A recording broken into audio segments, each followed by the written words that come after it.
permissão de Deus. Hoje, dentro do trabalho da rádio, uma campanha resgatando vidas, libertando vida. Eu quero trazer um assunto muito importante que eu intitulei como tema, que é ilusão, decepção e decisão. Isso está no capítulo 15 do Evangelho segundo o pesquisador São Lucas, que não foi apóstolo, mas era médico, e queria conhecer se realmente as obras de Jesus tinham fidelidade. E ele era praticamente um especulador de Teófilo, que queria saber mais a respeito da vida de Jesus. Mas, para termos um maior entendimento, Jesus, antes de começar a explicar dessa ilusão, decepção e decisão que acontece na vida do homem, o resgate para o retorno, novamente, de uma convivência familiar, social, a integração em todos os setores da sociedade, quando o homem se perde, e ele começa dizendo uma parábola. O que é a parábola? É um ensinamento comparativo, dando uma orientação de vida prática e acolhimento do que acontece nesse distorcimento de atitudes humanas em relação a si e a outros. E diz que chegou a ele publicano, pecadores, fariseus, escribas, e murmuravam, dizendo das ações que o próprio Jesus fazia, que ele recebia pecadores e comia com eles. E ele então agora lhe propôs uma parábola para ver se abria o entendimento deles, para que eles entendessem qual era a finalidade do Filho do Homem vir na terra, não fazer milagre de cura física, mas recuperar o homem em todos os sentidos que estavam perdidos. E ele começa a dizer que um homem dentre eles tinha 100 ovelhas, e perdendo ele uma, ele não deixa no deserto guarnecidas as 99 e não vai após a perdida, e quando acham, ele coloca nos ombros e vem com alegria, júbilo, a alegria de ter a conquista do seu objetivo, do seu alvo recuperado, e não se alegra com os amigos. E ele diz que mais vale para Deus, há uma festividade no céu por um pecador que se arrepende, do que 99 que não necessitam de arrependimento, que não querem ter a relatividade com Deus, com o seu Espírito. Então ele continua ainda explicando, porque ele percebe que ainda não entenderam.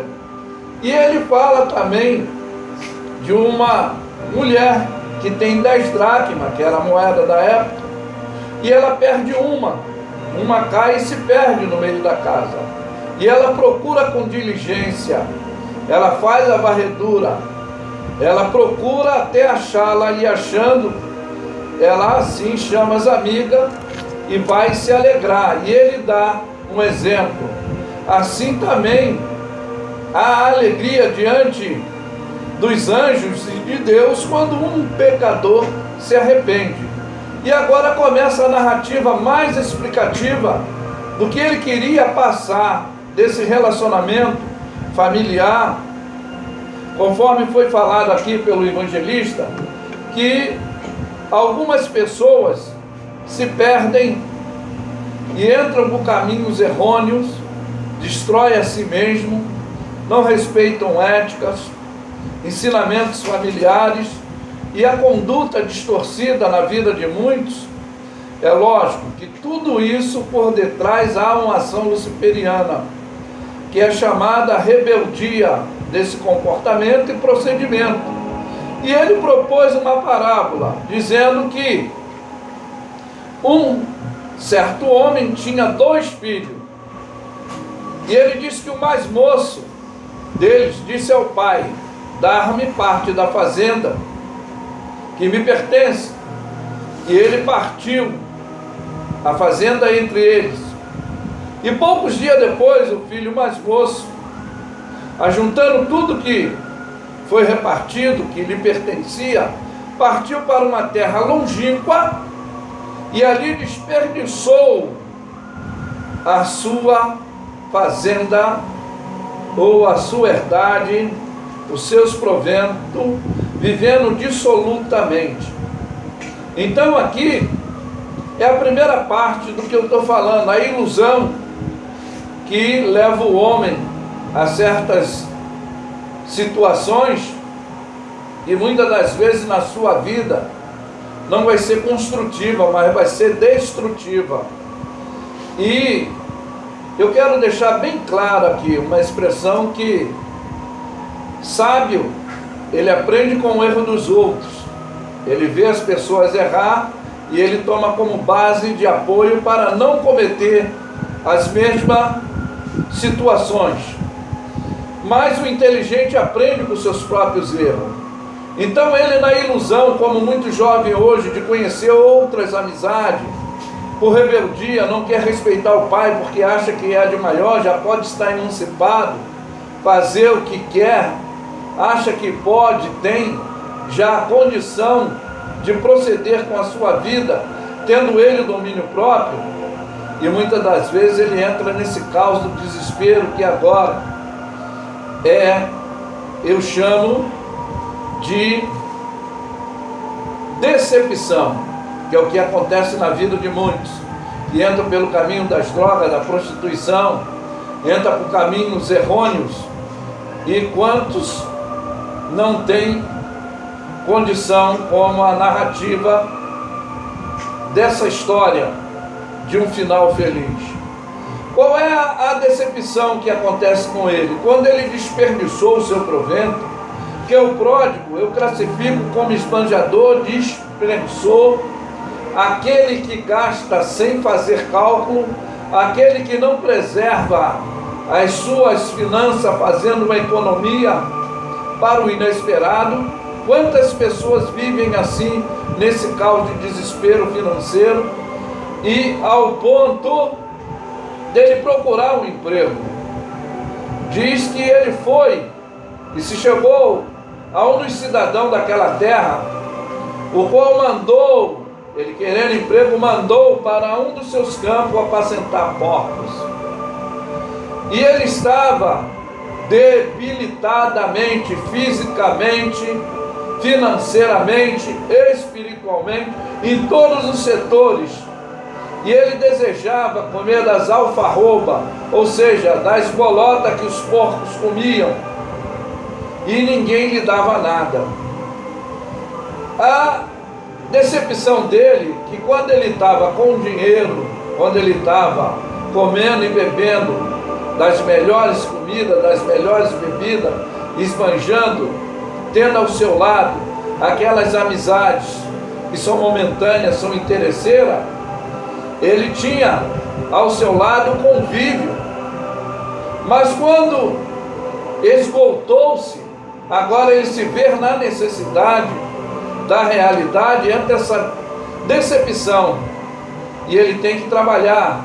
E aqui diz que ele caindo em si, o versículo 17, ou seja, fazendo uma introspectiva dos seus atos, e ele traz a lembrança que os trabalhadores na casa do seu pai não havia acepcionalidade, eles tinham pão em abundância, e ele ali querendo se alimentar e não tinha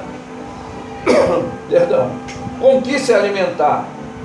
Mas o fato mais importante é que eu falei, a decisão é a decepção que ele adentra nessa rua sem saída, e o que temos que fazer quando entramos nessa rua é retornar, é regressar. E ele coloca no seu interior e diz: levantar-me-ei e irei ter com meu pai, e lhe direi: pequei contra ti e o céu, ou seja, Deus, perante ti. E ele afirma que a expressão dele era de reconhecimento, de que não seria mais digno de ser chamado seu filho, porque ele rompeu o laço familiar. Mas ele queria ser igual, pelo menos, aos trabalhadores, aos servos, aos empregados da fazenda do seu pai. E ele toma essa decisão, essa atitude de voltar à relatividade cotidiana, familiar, devido à ilusão que lhe trouxe uma atitude que foi decepcionadora.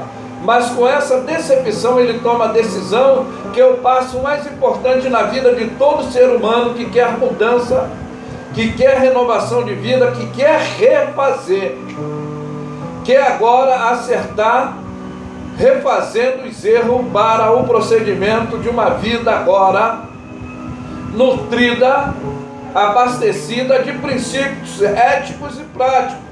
O que é isso, pastor? O senhor está complicando muito falando disso.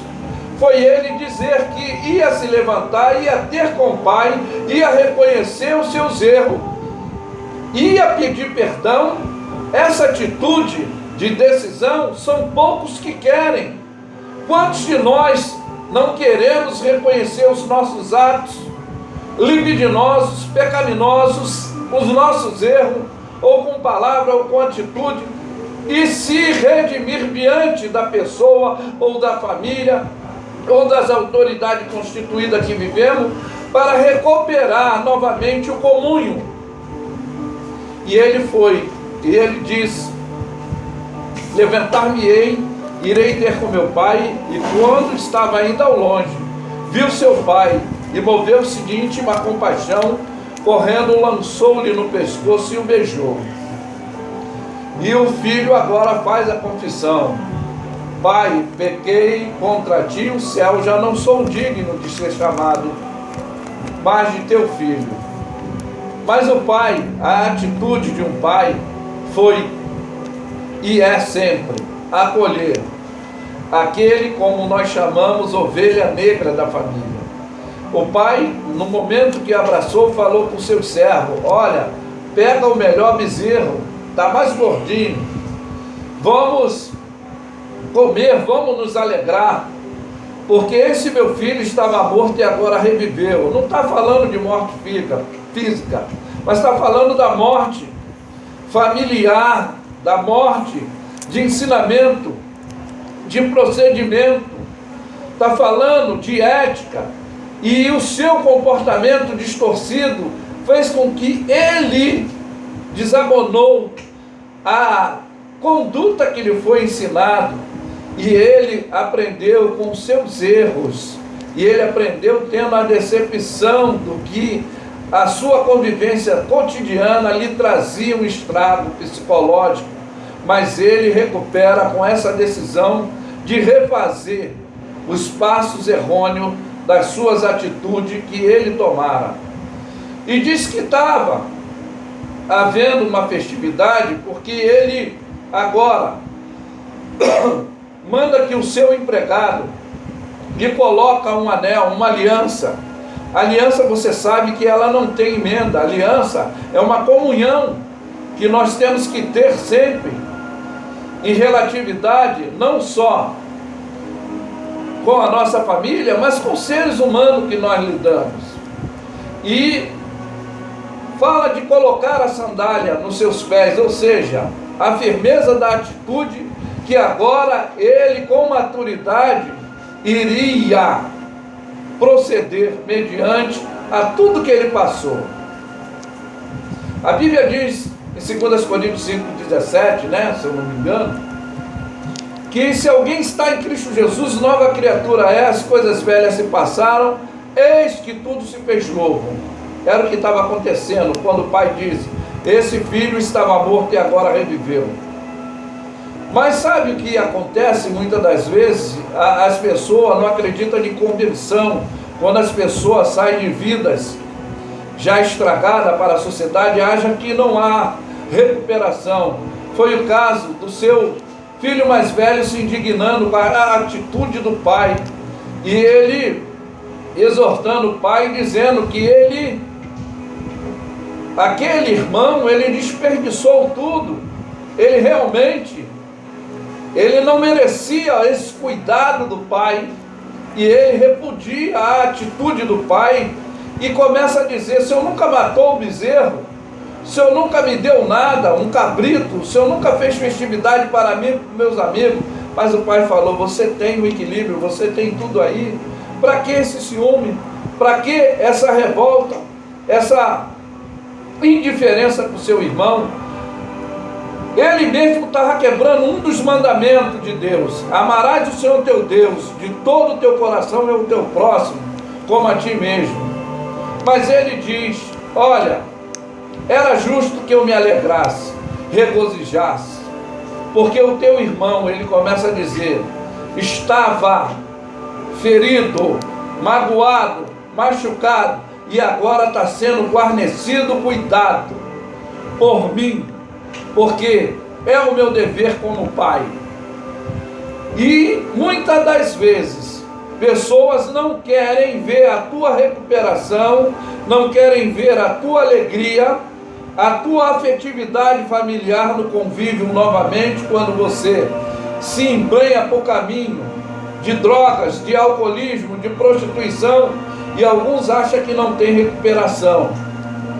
Mas a história do filho pródigo, a primeira decisão foi dele, de retornar e refazer os passos para acertar cotidianamente agora a relatividade familiar.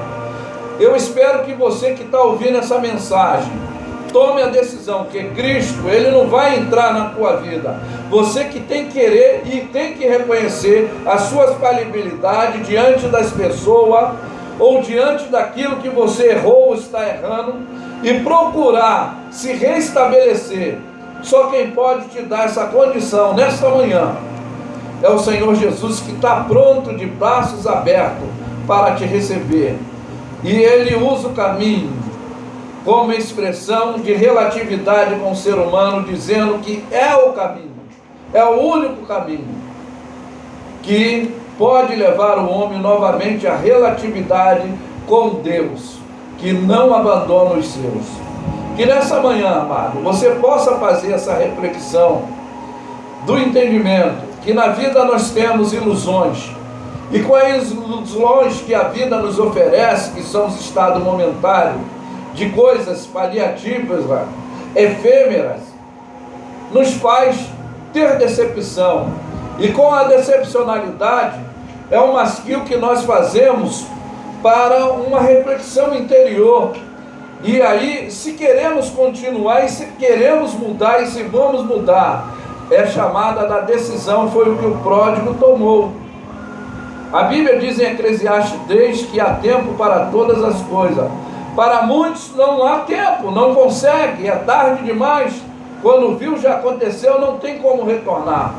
Mas se você que está me ouvindo, há essa possibilidade de um regresso para os seus princípios éticos, seja em qualquer área, no relacionamento familiar, ou com a sua esposa, ou com aquele que lhe dava apoio moral, ético, físico, financeiro, você rompeu esse pacto, retorne arrependido, reconhecendo que você errou e quer mais uma chance. É isso que Deus quer fazer contigo nessa manhã, através da morte de Jesus Cristo no Calvário, que morreu por toda a humanidade. Mas nós é que temos que aceitar e recebê-lo como o único e suficiente Salvador de nossas vidas. Eu lhe afirmo que Lefe é suede, ayaulela mema. Deus é fiel, aleluia, amém? E eu te convido para o primeiro domingo de abril, tá? Estar comigo na Assembleia de Deus de Vila Kennedy, Avenida Brasil, e está ali no culto da família, que será dirigido pela família Tobias, minha família. A família Tobias estará dirigindo. E ali, se você quer visitar e ter uma relatividade familiar, aprender um pouco, vai nesse culto, eu te convido. O evangelista Sérgio vai estar dando o endereço mais uma vez, eu creio, E você pode estar conosco ali. Que Deus os abençoe.